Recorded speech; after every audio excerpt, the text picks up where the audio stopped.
Army soldiers have participated in NATO's Dynamic Front 25 live fire exercises, which focuses on joint fire artillery missions. It's a very visible and noisy demonstration of NATO's ability to share fire missions, target information and operational graphics from the Arctic to the Black Sea.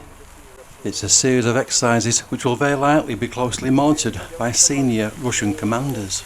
The Italian Army is represented by units from 3 regiments, primarily conducting live fire operations on the Grafenwöhr training area, otherwise known as the JTAC.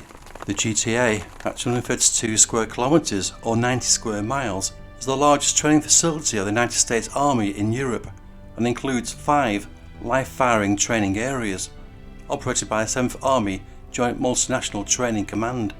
Located near Grafenwöhr, eastern Bavaria, Germany, the JTAC is near the border with Czechia.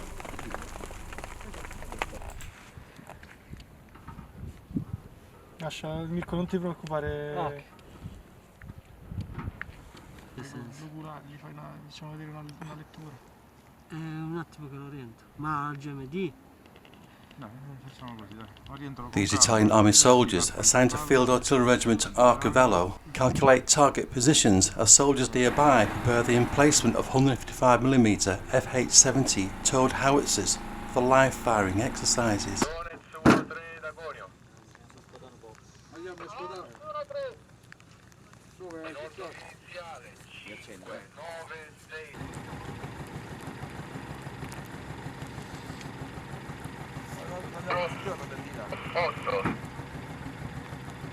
Gonio, qui 1-3, ripeti il mic, passo.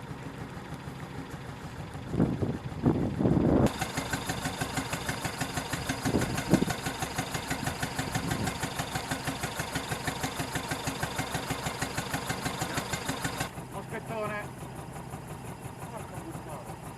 Dimmi più o meno quando vuoi il becco con la direzione Allora,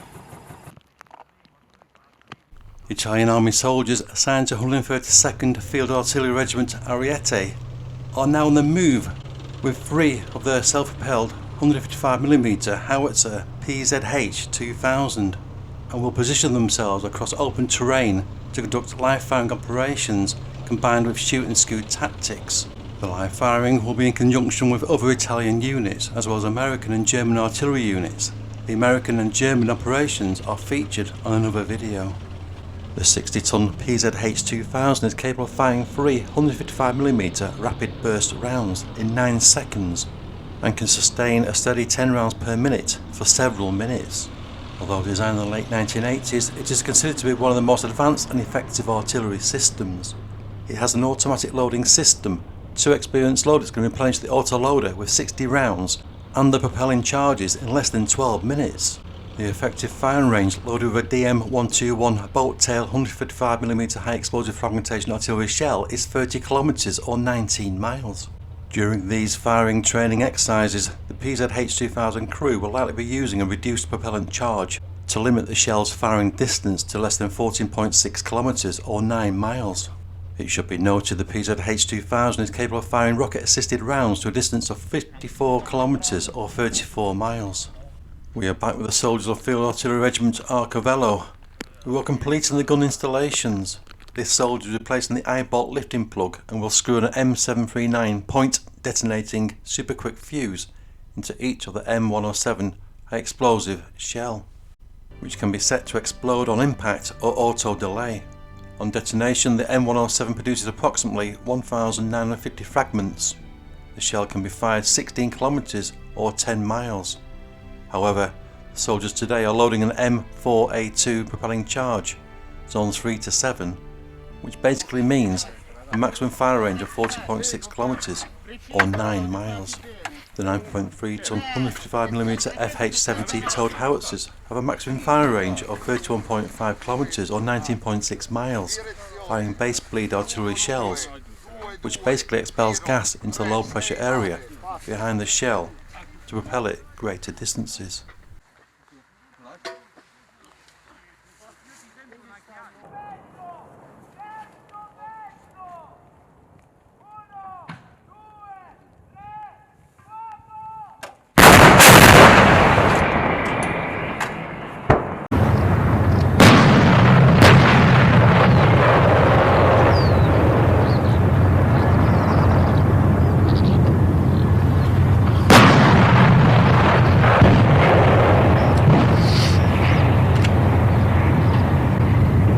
Italian, United States and German Joint Terminal Attack Controllers observe the accuracy of artillery shells landing in the distance and will call in close air support missions when required.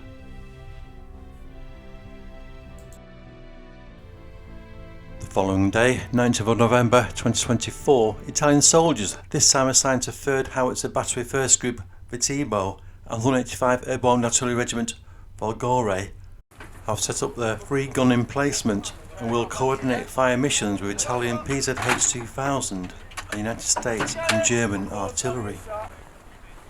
The Italian soldiers are loading M107 high explosive shell, and we get a good glimpse here confirming the use of 155mm M4A2 propelling charge.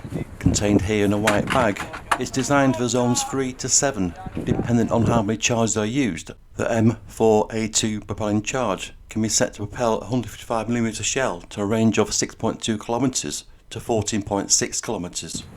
The bag contains a base charge and can be loaded with additional 4 propellant charges dependent on target range requirements.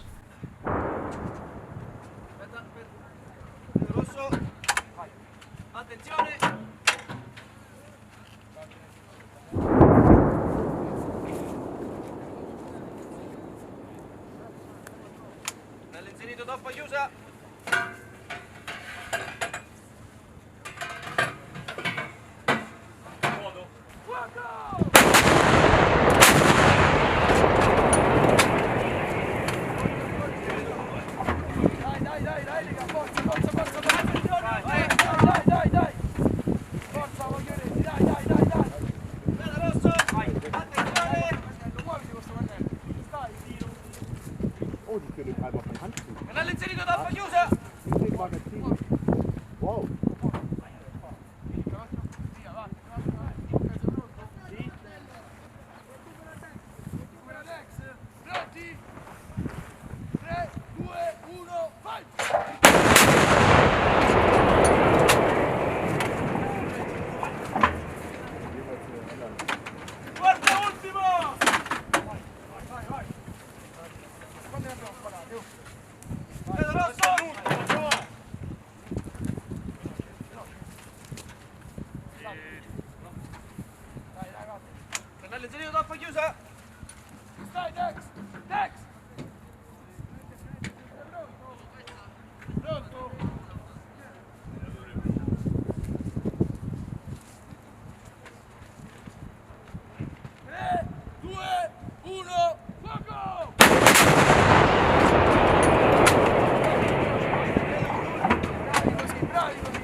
Here, far out on the range, you can just about see the 155mm shells exploding, but they are deadly.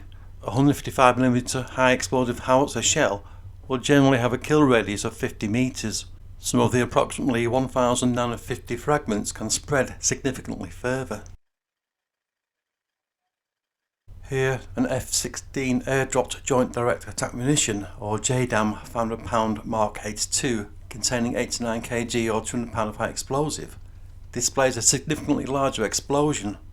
A standard Mark 82 bomb produces a lethal radius area of approximately 80 metres.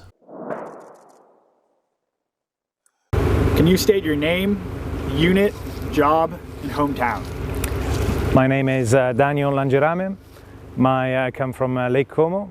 My unit is the Artiglieria Cavallo. It's one of the oldest artillery regiments in Italy, and it's the Horse Artillery Regiment based in Vercelli. What is your role as a JTAC, and how does it fit into tomorrow's close air support operation? My role as a JTAC is to make sure that both our ground forces and air forces are able to work together in synchro and to hit the enemy without endangering friendly forces. What preparations are you executing prior to tomorrow's mission? Well, for tomorrow's mission, we already prepared all our technical instruments from which we can generate all sorts of targeting information. Of course, all our radios and radio equipment, because communication is everything in this line of job. Can you explain how the close air support mission works and what nations are involved? Well, in this nations involved for this mission is us as ground forces with our German colleagues and comrades. And of course, we also have the support of American F-16s. Yes. So basically, the close air support mission works as I have information regarding ground forces, disposition of ground forces, and disposition of enemy forces. The aircraft comes in. I'll tell him all the information. I tell the pilot what the ground force commander needs from him to achieve the mission. So my mission is to link the ground forces with the air forces and make sure that everybody works as a team player. What is the technical rehearsal and how does it ensure the live fire is a success? A technical rehearsal basically is, since we've got so many cogs working together, it's a very complex machine, we need to make sure that everything works together and everybody is basically singing from the same hymn. How do you enable the success of your nation's indirect fire systems? By acquiring good information, good targets, and making sure that my radio signal is efficient and theirs as well. So making sure that our part works flawlessly. Great. How has Dynamic Front improved your operational capabilities? Of course, it's put us in a different environment from our hometown where it's not as cold, it is as foggy. Of course, it's given us a new opportunity to train in a different environment with new allies, with even new friends and colleagues, and learn from each other and to work together for this mission. Dynamic Front helps us to identify any potential holes or flaws in all our different organizations and to help us fill in these gaps with all our various TTPs, different TTPs. Of course, the Germans, being the ones that are local in this area, know how to operate in these forests. The American forces bring out their know-how and their TTPs and organization. We bring our own TTPs and other ways of doing stuff. So altogether we can learn all together. That's what makes the Alliance and Dynamic Front work. Can you tell me what a TTP is? Tactics, techniques and practices. The Dynamic Front 25 live fire exercises ended 24th of November 2024. Thanks for watching.